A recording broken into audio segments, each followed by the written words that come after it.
Hello, Rob here, and in this video we're going to look at audiences and how that relates to your project. Now, Yenang, 1991, what does she say about audiences? Well, she says that mass media producers and institutions view audiences as what she called an imaginary entity. Not as individual people, but as a mass. They will have a typical audience member in mind when they consider their product. A stereotypical reader or viewer, for example. In the industry, this would be called your audience profile. So let's have a look at some audience profiles. I got these from various magazine media kits or media packs. Bowers can be found on their website. Just go to the brands tab and go and have a look. So let's look at Krang. Now, who is the typical Krang reader? He's Pete. He's 25. He lives and breathes rock music. It informs his choice of friends, his hobbies, his leisure time, his attitudes, fashion sense and lifestyle. Above all, he's fanatical about their music, and he's proud to be a part of the scene. When he's not listening to music or watching music TV, he's a high consumer of all forms of technology. Pete is hugely passionate about everything he does, whether it's going to gigs, playing video games, planning holidays, going shopping with his friends, or going to the cinema. He's plugged in, sharp, has a strong moral code, and rejoices in his individuality. He's a fashion trendsetter in his peer group, but he's heavily influenced by musical icons and scenes. Like the bands he supports, he's extremely loyal to the brands he trusts. The way he looks and his clothes he wears are integral to communicating his identity to the world. Notice how this bit here is especially aimed at the advertisers. They're telling us what kind of things that are best advertised in Krang, whether it be television programs, technology, games consoles, mobile phones, cameras, whatever. He's highly passionate about everything he does. Well, you're going to advertise your tour, your new album release. You're going to advertise video games, possible holiday options, new film releases, right? That's a young audience. What about the Mojo reader? John is 37, a passionate and discerning individual who loves the good things in life. A professional with high disposable income, music has soundtracked every major event in his life so far, and he continues to define him. A child of the 1970s, he just missed out on punk, but admires his confrontational spirit, which inspired the likes of the Smiths and the 80s indie rock that he listened to in his teenage years. Since then, he's grown to appreciate the classics, the Beatles, Stevie Wonder, Dylan, Bowie, Floyd, Zeppelin, The Clash, Kate Bush et al., and continues to seek out the best in modern music. Balking his daughter's love of Glee, but accepting his son's burgeoning interest in post-emo rock. A worldly wise, well-read man, these days he's thrilled when he hears new folk music or the latest African outpouring. While he believes vinyl is the most authentic of music formats, he's become a heavy user of streaming services which he plays via Wi-Fi through wireless speakers. Listening to music through Spotify or Deezer actually simply provides him with an excuse to buy more music than he's heard. His iPod, iPad and iPhone are all impressively loaded with everything from Motown to 60s garage punk and on to the latest in bedroom electronica. A heavy gig goer, these days he prefers more boutique festival experiences of Latitude or Green Man. Last year he discovered rising British soul folk star Michael Kiwanuka. As the latter, this was a full year before he was hailed the sound of 2012 by Radio 1. And he recommended Michael's album to a vast number of work colleagues and friends. Friends are important to John and his partner, not least of all because they allow him to indulge in his favourite pastime of showing off about music, something which he does with great aplomb at every dinner party, with a conversation turns from music to films, to books, to real life, and back to music again. Very detailed one for Mojo. John sounds insufferable, quite frankly, but never mind. What else if we're not doing music, though? Empire magazine, film magazine, right? As you can see, look, we've got our ABC One profile. 68% of them are ABC Ones. 77% of them are employment. Their average age is 40. Seems a bit old for a reader of Empire, but frankly, but there you go. Right? This tells us they've got disposable income. Right, so the Empire reader is 3/4 male. I assume I mean the readers of Empire are 3/4 male. Not that the reader themselves is 3/4 male. I suppose they could be gender fluid. Anyway, they're 3/4 male and aged between 18 and 40, employed and in a relationship, though not necessarily married, university educated and time poor. Empire's audience is passionate about films. They use cinema as escapism or insight into other worlds. They're also key influences in their group of friends and within their family. No one would dream of seeing a film without their recommendation. From the multiplex to indie cinemas to home cinema and streaming on their laptop or phone, they now have access to cinematic content 24/7. In an increasingly noisy world with a wealth of information available, Empire's job has never been more important. We curate, we inform, we entertain, whenever and wherever our audience is. Well, that tells us they're a cross-platform brand down there, doesn't it? You know. So, that's the Empire Reader. What about something more obviously lifestyle? Slightly older audience, right? This is for Closer. The Closer reader is between 25 and 45 and at the heart of modern family life. She puts her friends and family first. They are her world. Her life is really busy. She's likely to be juggling work with being a mum and running the household, but she loves her life. She enjoys it to the full. She doesn't take herself too seriously. The health and happiness of her family and her family are her main priorities. She places importance on following a balanced diet and tries to exercise regularly, although she also believes in saying anything in moderation, so enjoy a glass of wine or the odd pizza without feeling guilty. She likes to keep on top of the soaps when she can. She loves fashion. She likes to go shopping in her spare time, listing New Look, River Island and Next as her favourite places to shop. She comes to Closer for its unique mix and breadth of content, everything from the latest celebrity news, body transformations and diet advice to the most recent beauty and high street fashion trends and affordable, useful beauty products. Closer readers are extremely loyal. More than 7 in 10 buyers have been purchasing Closer for 3 years or more, and 71% claim to purchase the magazine every week. 44% of them were ABC ones, so very slow actually. This is the C2DE magazine, isn't it? 65% are married or living with a partner. 44% have children between 0 and 15 years age. Their average age is 41, and 70% of them are in employment. Now, classic mainstream audience. Look at where they shop. High Street, they've got a New Look, River Island, Next. Okay? Classic mainstreamers, right? They probably listen to Adele or, I don't know, Coldplay. Right? They are ordinary, in other words, normal, middle of the road, mainstream. Right? Now, these ABC One figures, what does that mean? Right, what we're looking at here is demographics. Remember, demos, from the Greek, the people. Graphics meaning picture. So this is a people picture, or a picture of the people. Right?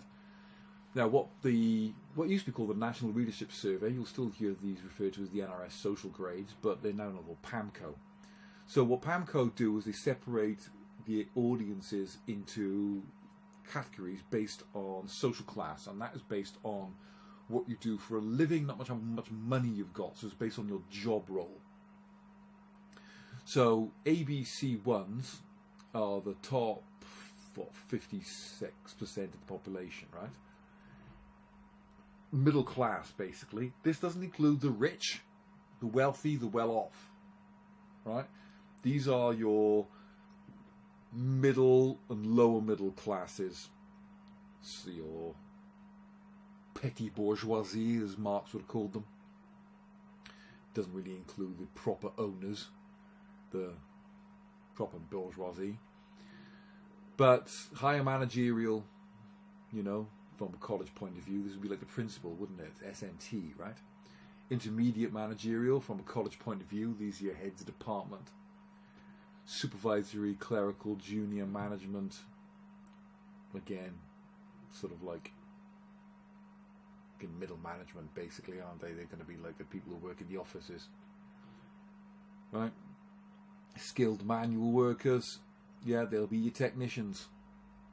And semi-skilled or unskilled manual workers, they're going to be the cleaners, if you see what I'm getting at, right?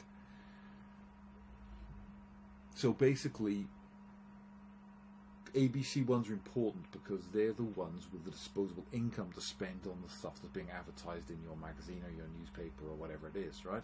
Remember, that's what makes the money, okay? So you want to be aiming at an ABC One audience for your print products. Whilst this isn't to do with how much money you earn, obviously there is a correlation between how much money these people earn and what social class they're in, okay? What grade they're in. But that's not the key point. Right, now, if you're doing a music magazine, who are you going to be aiming it at? Well, you've got to consider what subculture your magazine is going to be covering, right? Now, the Youth Music Subcultures Survey of 2015, of the so-called UK Tribes research, identified 5 key youth music subcultures.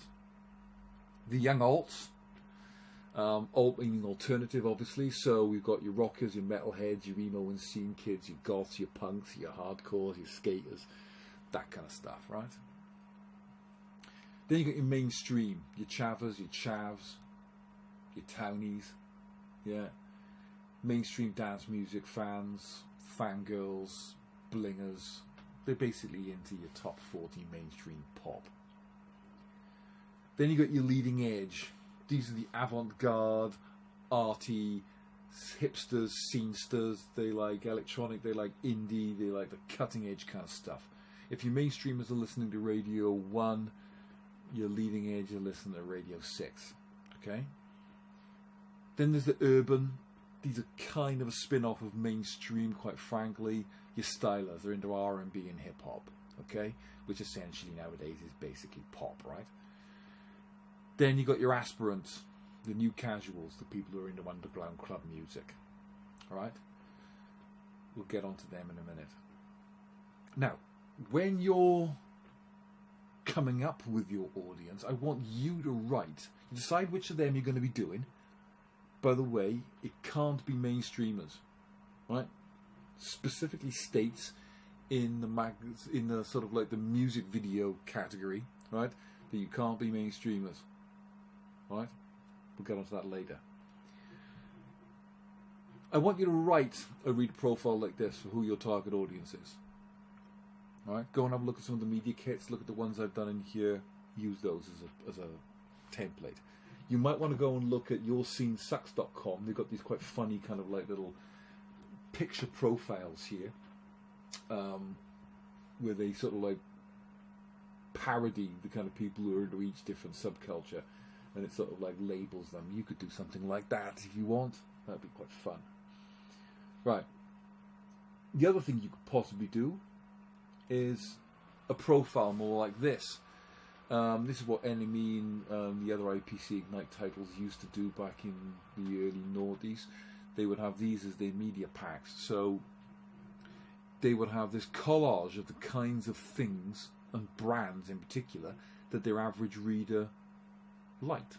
You know, so they shopped in H&M and Topman, and you know, they like Puma and Adidas and Fred Perry and K-Swiss, right? You know, they like mainstream products, Shockwave hair gel. You know, they have an Xbox and a PlayStation. They drink Pepsi and Carling, and they have a Veo laptop, and they drink Jack Daniels, and they're like wearing Converse All-Star Chuck Taylors, and they've got an iPod, and you know, they drive a Toyota Igo, right? Tells you that 76% of them are male and 24% of them are female. On average, they're 23 years old, and 34% of them are students, and 65% of them are ABC1s, and they're into this kind of stuff. Right? Similar with this one on Cut, for example. They like BBC 2, they listen to Radio 2 because their average age is older, it's 37, right? 86% of their readers are male, 60% of them are married or living with a partner, 77% of them are working full time. On average, they're earning nearly 30,000 quid. So they're quite comfortably well off. That makes them AB in the PAMCO social grades, right? They got all attitude. They like movies with Jack Nicholson and Robert De Niro in them, and they like a bunch of bands I don't recognise, right? Except the White Stripes, right? So this is the kind of person they are. You could do something like that. Now, specifically, what the target audience is going to be. Now, if you're doing the magazine brief, you are making a cross-media production for a major publishing organisation, so Hearst or Bauer. Your audience is 18 to 34-year-old mainstreamers or aspirers, one or the other. Okay? So, a mainstreamer, they make up 40% of the population, they're tried and tested brands, they like value for money, they like to think they're part of a large group of like-minded people, and they're less likely to take risks, they like security, think you're closer readers, right?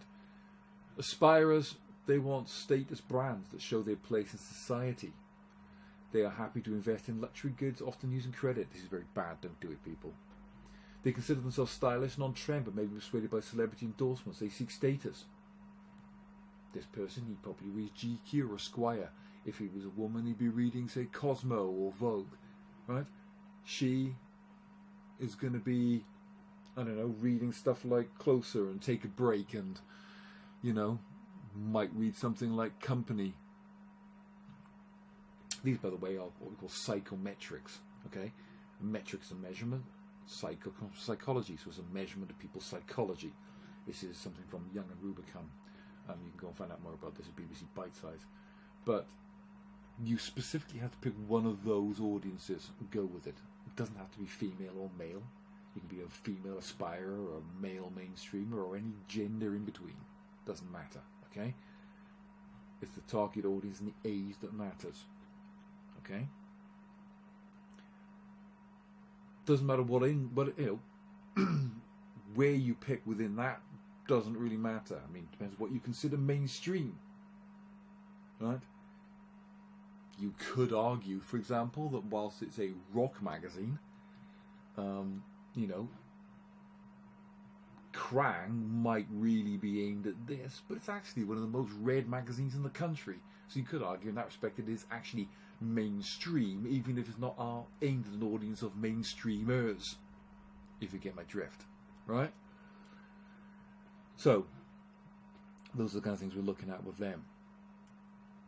If you're doing the music video option, it says specifically you need to create a cross-media product for a specialised record label targeting a specialised audience of 18 to 34-year-old music aficionados with a specific interest in your chosen genre.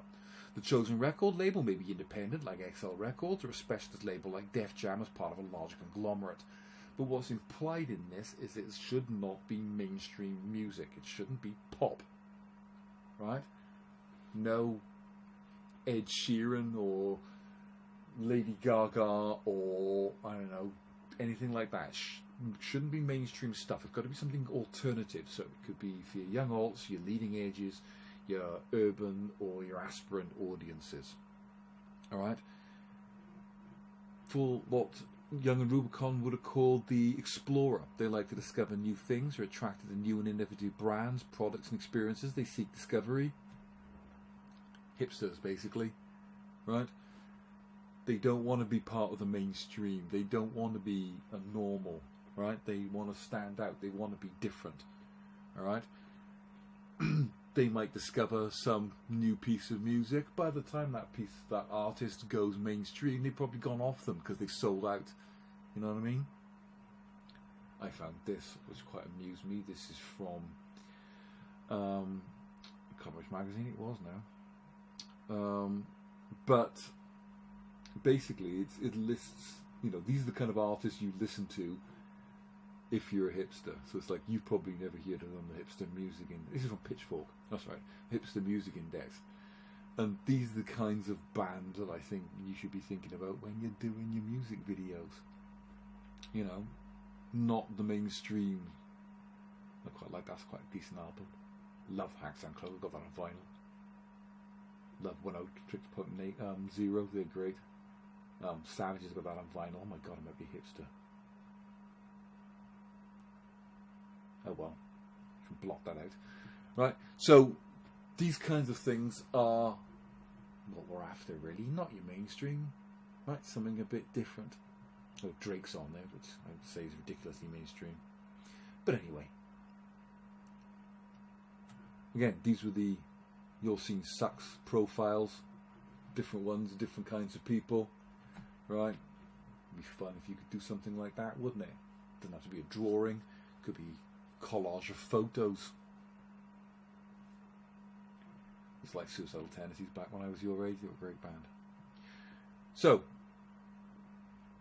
last thing to consider on this, reading age. What's the reading age of my magazine going to be? Am I going to be using elaborate code or restricted code language? Am I going to be using jargon? Am I going to be using specific terminology and slang that would exclude audiences who aren't part of that scene or a part of that subgenre? Okay?